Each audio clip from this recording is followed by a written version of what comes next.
OTA, I'll give you my OTA report here, man. So, like I said, I was there Wednesday, and it was raining. It was cold. Felt like February. But the practice was in the Walter Payton Center, which is their indoor facility. The Bears have 3 fields at Hallis Hall, so this is like field number 3. I was like, usually if Bill's doing a regular season, it wasn't raining hard. This is doing the regular season. They had to practice outside, but it's OTAs. You don't want anybody to even get remotely hurt. By tripping on something or getting whatever, pulling something because the weather, slippery grass, whatever. So that was good. But I didn't see any of the rookies. Luther, well, not any of the rookies, but the 2 prize rookies. I didn't see Luther Burden there. Ben Johnson said Luther Burden, he has a soft tissue injury from rookie mini camp, and he said he does not know when he will be back. I would be concerned if this was July. Since it's not July, I am not really thinking about it. He's young. I think he will be good on that one. I didn't see Colston Loveland. Nobody asked him about it, so I'm guessing there was excused absence. But I personally didn't see him. But what I liked the most from seeing was just the coaching. And, I'm not going to make too much of this. I'm not going to make too much of performance because we still got 2 months before training camp starts. But it looked like an actual program. It looked like an actual game plan, which is something that is basic, something that should happen for every team. But compared to the last 3 years of Eberflus, it just looked totally different to me. Like, Bang, I was watching and they were doing this thing. They had this exercise where, like, they were doing 11 on 11s.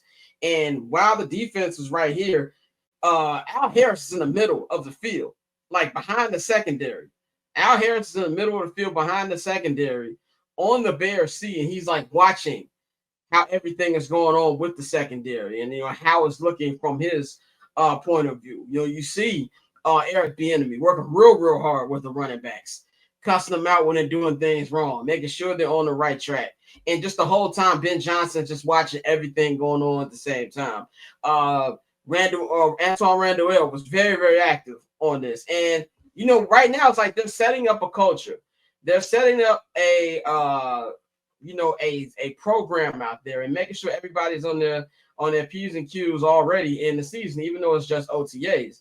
And we even had a moment where, Cole Kmet did something wrong and he yelled at Cole Kmet. Ben Johnson, like, nah, enough of that. Like, this is the way you got to do this. And, I obviously not on some Ditka stuff, but he was also like, oh, let's get this in order here, man. And that was something that we pointed out to him in the press conference. And I think it was Adam Hogue asked, like, we saw you getting a little fiery. He said, oh, y'all saw that?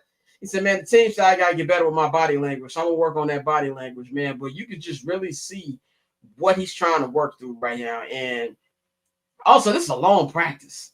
This is a 2-hour OTA practice. Let me put into perspective what this means.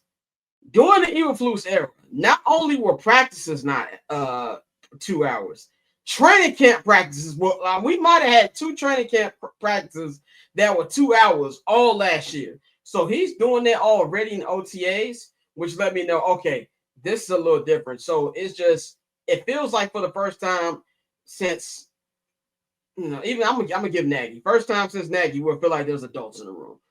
You know what I'm saying? Like, we can sit up here and blame Nagy for a lot. Y'all already know I'm not a Nagy fan on the field as a person. Nagy's cool. But this feels like you have adults in the room, people who know what they're trying to do. And also one thing that stood out to me too, Ben said that Caleb has been in the building every day for the past 6 weeks, which is key. You know what I'm saying? He's been in the playbook. He's been working out and really locking in with that entire offensive staff. And I also saw Dennis Allen. Like, the coaches were very visible, which is something I didn't see a lot in the Eberflus era. Where sometimes I didn't see him as much and as active and as loud as they were in just a simple OTA practice. I know Ross Tucker was on, I think it was David Hall, Mully and Hall show. Shout out to David Hall, who was he was on there this morning. He said that he's concerned about Caleb, and they put it out in a clickbaity way. But if you actually watch the video, I kind of understand where he's coming from, saying that you can feel how you want to feel, but why you going telling the author who's writing a book about this? Why are doing these certain things? And he feels like he should have spoke to the media. I felt like Caleb should have spoke to the media too, to just get out in front of it. I wasn't expecting him to speak to the media. When I walked in the Hallis Hall and I didn't see his name on the board, I wasn't really shocked. But I felt like it would have been good of him to get it out there. But at the same time, I did love Ben Johnson bringing it up before he was even asked. And that's another thing. We did not see Eberflus. About $1 for every time Eberflus threw Caleb or Justin under the run him over with a truck. I'd be a millionaire. Happened all the time. So for the first time back, it just felt like there was actual grown-ups going on with the Bears.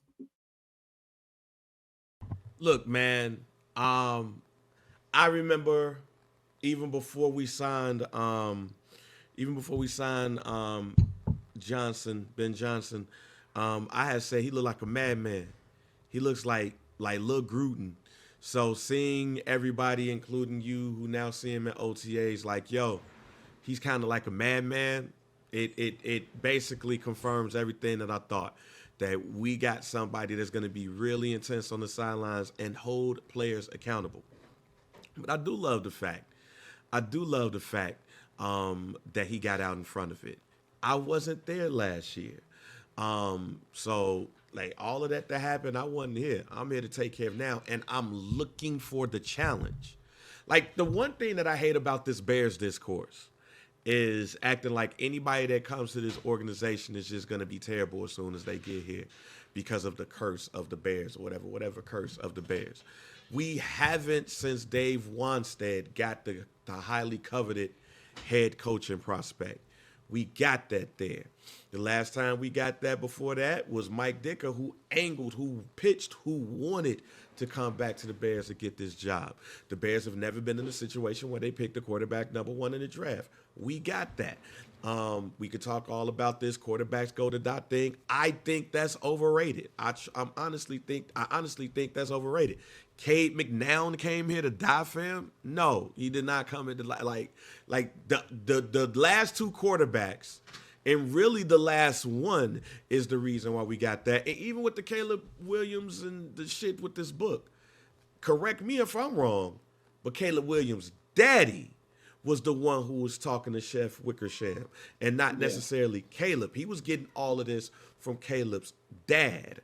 And everybody is talking like Caleb is the one who was talking to this man in this book. Ross Tucker was talking to 670 to score, and he's talking like Caleb is talking to this guy. No, it's his dad. But if Ben Johnson says what he's been getting from Caleb is what he wants, and he's excited about that, I'm all happy. At the same time, I ain't draft this dude either. So, hey, we can make this short and sweet if we want to, but I don't think that Ben Johnson is not here if Caleb is not here. So they're tied together. I think it's going to work. I think it's a lot of that stuff is going on. I'm glad that Ben got in front of it. That's what leaders do. He did not do what Eberflus did. And Michael Wilbon even said something earlier today on First Take that people don't think about. The Bears lost 5 games last year in either the last minute or the last second. So this team is not as bad as people pointed out to be. They were bad at coaching. They was bad at coaching, therefore they was bad at executing. So with that being said, this man knows what he's getting himself into. And not only do he know what he's getting himself into, he came in with a plan. He is starting to put it out there. And this right here was the stuff outside of the plan that we've been hoping to see from a head coach too. And quite honestly, we have not seen since Lovie Smith. I'm excited. Catch I'm Not Gon Hold You, hosted by Scott Lewis, every Monday and Friday at 5 p.m. Eastern, 2 p.m. Pacific, only on HNB Media and the Barber's Chair Network.